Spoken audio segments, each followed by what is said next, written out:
యొక్క అనుగ్రహమునకు కారణమేమి? అమ్మవారి చూపే కారణం. అందుకే అమ్మవారిని మీనాక్షి అని పిలుస్తారు. మీనాక్షి అంటే చాప ఒక పని చేస్తుంది.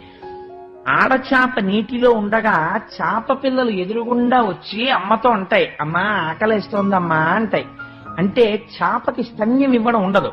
అది ఏం చేస్తుందంటే చాప పిల్లలన్నిటి వంక పరమదయతో ఒకసారి అలా చూస్తుంది. ఇది తాబేలు చేస్తుంది, చాప చేస్తుంది.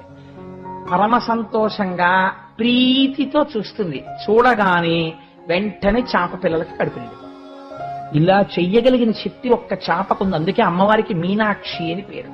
మీరు ఒక్క స్తోత్రం సంతోషంగా చేస్తే అమ్మ పరమ సంతోషంతో ఇలా చూస్తుంది. అది చూడగానే మీ కోరికలు తీరిపోతాయి. అంతే. అమ్మవారు చూడ్డానికి ఏం చేయాలి? అమ్మా అని ప్రీతిగా పిలవాలి. ఆయిక కైంకర్యంగా పూజ చెయ్యాలి. కనకధారా స్తోత్రాన్ని అనుసంధానం చెయ్యాలి. అందుకే